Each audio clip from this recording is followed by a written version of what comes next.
দশম অধ্যায়ে বিশ্ব ব্রহ্মাণ্ডে জায়গায় সর্বত্রই আমি অবস্থান করি, আর আমি ছাড়া আর এই জগতে কিছু নেই। আমি উৎপত্তি, স্থিতি এবং প্রলয় হিসাবে আমারই সেই বিভূতি, আর সব কিছু আমারই বিভূতি।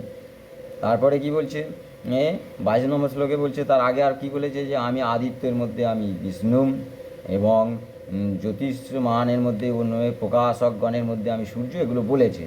এবং চন্দ্রমা এবং চন্দ্রমা হিসাবে আমি সেই চন্দ্র, এবং মরুদ হিসাবে আমি বায়ুর আমি সেই মরীচিকা। এবারে 22 নম্বর শ্লোকে ভগবান কি বলছে না, বলছে বেদার নাম সামবেদস্মিন দেবার নাম অস্মিন বাসবা। আর এখানে বাংলাতে কি বলছে, বোঝাচ্ছে যে বেদের সমূহের মধ্যে আমরা সাধারণত জানি কি 4টে বেদ আছে। একটা হচ্ছে কি ঋগ্বেদ, একটা যজুর্বেদ, অথর্ববেদ, সামবেদ, এই 4টে বেদ।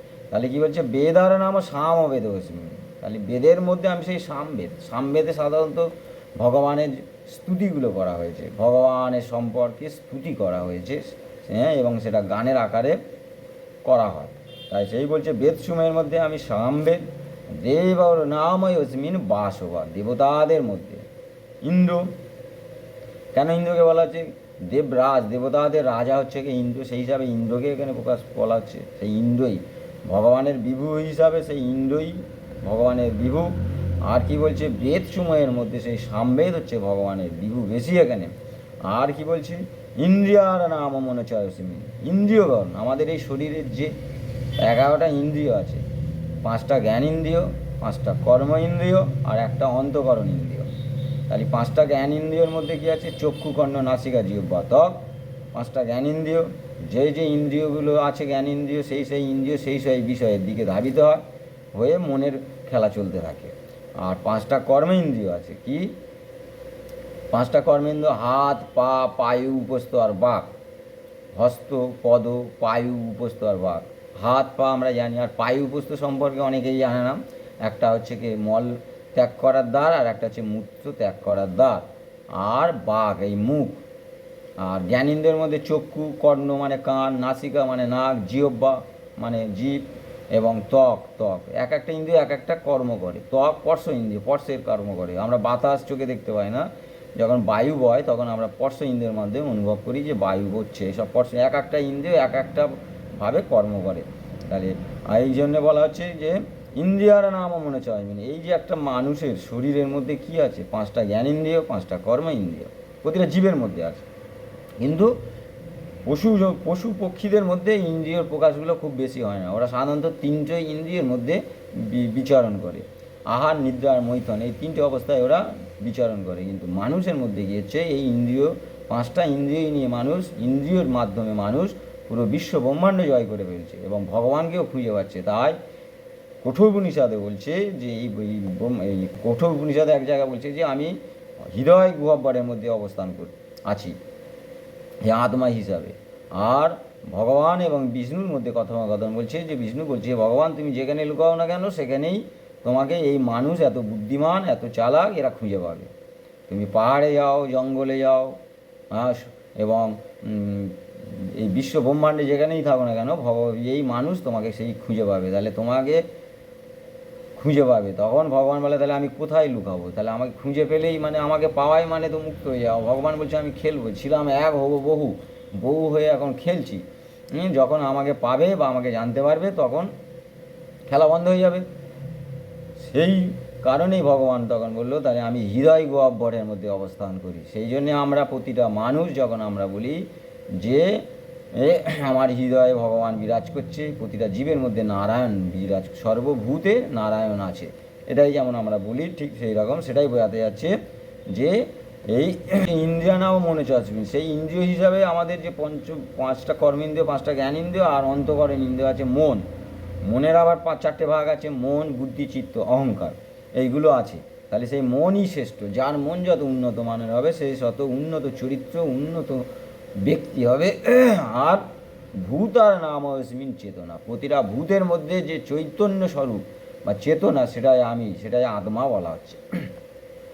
তাহলে 22 নম্বর শ্লোকটা এটাই বলছে বেদার নাম সামবেদস্মিন দেবর নাময়স্মিন বাস ইন্দ্রিয়ার নামম মনোচয়স্মিন ভূতার নাময়স্মিন চেতনা।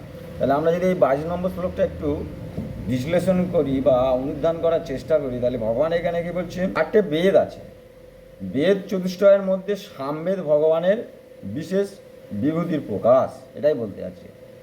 চতুষ্টয় বেদ মানে 4টে বেদ বলা আছে, ঋক সাম যজু অথর্ব, তার মধ্যে এই সামবেদে ভগবানের প্রকাশ বেশি। আর কি বলা হচ্ছে,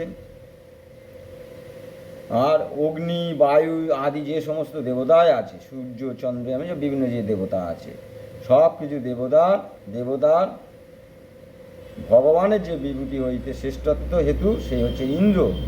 প্রতিটি দেবতার মধ্যে শ্রেষ্ঠত্ব পাচ্ছে কে, ইন্দ্র, দেবরাজ ইন্দ্র, সেটাই হচ্ছে ভগবানের বিভূতি। আর একাদশ ইন্দ্রিয়ের মধ্যে, একাদশ ইন্দ্রিয় বলেছি, একাদশ ইন্দ্রিয়, 5টা জ্ঞানেন্দ্রিয়, 5টা কর্মেন্দ্রিয়, একটা মন, এই বলছে একাদশ ইন্দ্রিয়ের মধ্যে সেই মনই বিভূতি। যেমন মন তেমন উচ্চমানের মানুষ হবে, তো এমন নিম্ন প্রবৃত্তির মানুষ হবে। এই মনই হচ্ছে ভগবানের প্রকাশ। আর ভৌতিক রাজ্যের মধ্যে আমরা এই জড়জাগতিক জগতে বাস করছি, শরীরটাও জড়, এই জড়জাগতিক রাজ্যের মধ্যে বাস করছি, তার মধ্যে চেতনা ব্যতীত কোনো কর্ম হয় না।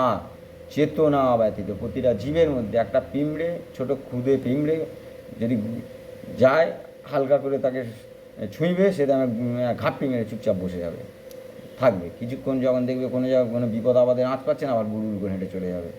সেই চৈতন্য প্রতিটা জীবের মধ্যে, এই ধর আমাকে ছিমটি কাটছে, করে ঠেলে উঠছে, চৈতন্যের প্রকাশ হচ্ছে এখানে। চৈতন্য ছাড়া কোনো কর্মই হয় না। সেই জন্য চেতনায় বা এই চৈতন্য সেই ভগবানের বিভু, যেটাকে আত্মা বলা হচ্ছে, আত্মা স্বরূপ বলা হচ্ছে ভগবানের বিভু। তাহলে এই যে আমাদের 22 নম্বর শ্লোকটা কি বলছে, যে বেদার নাম সামবেদস্মিন দেবার নাময়স্মিন বাসবা ইন্দ্রিয়ার নাম মনচয়স্মিন ভূতার নাময়স্মিন চেতনা। বেদের মধ্যে 4টে যে বেদ আছে, তার মধ্যে সামবেদ হচ্ছে ভগবানের প্রকাশ বেশি, বিভূতি বেশি। আর দেবতাদের মধ্যে যে ইন্দ্র আছে, দেবরাজ ইন্দ্র, সেখানেই ভগবানের প্রকাশ বেশি বা ভগবানের বিভু। আর আমাদের শরীরের মধ্যে একাদশ যে ইন্দ্রিয় আছে, ইন্দ্র আর ইন্দ্রিয়, যে একাদশ ইন্দ্রিয় আছে, সেই ইন্দ্রিয়গুলোর মধ্যে মনই হচ্ছে ভগবানের বিভু, প্রকাশ বেশি মনেতে। এই মন দিয়েই তুমি সেই ভগবানকে পাবে, এই মন দিয়েই তুমি শ্রদ্ধা ভক্তি করবে, এই মন দিয়েই তুমি আবার বদমাইশি করবে, এই মন দিয়েই তুমি লোককে ক্ষতি করবে। হ্যাঁ, এই মনই যত উচ্চমানের হবে, সেখানেই ভগবানের প্রকাশ বেশি হবে আধ্যাত্মিক জগতে, তাই প্রকাশ বেশি। আর কি বলছে, ইন্দ্রিয়ার নাম মৌন চয়স্মিন ভূতার নাম অস্মিন চেতনা। প্রতিটা ভূতের মধ্যে, প্রতিটা জীবের মধ্যে যে চেতন কাজ করে, সেই চেতন হিসাবেই সেই ভগবান, এটাই বলতে যাচ্ছেন।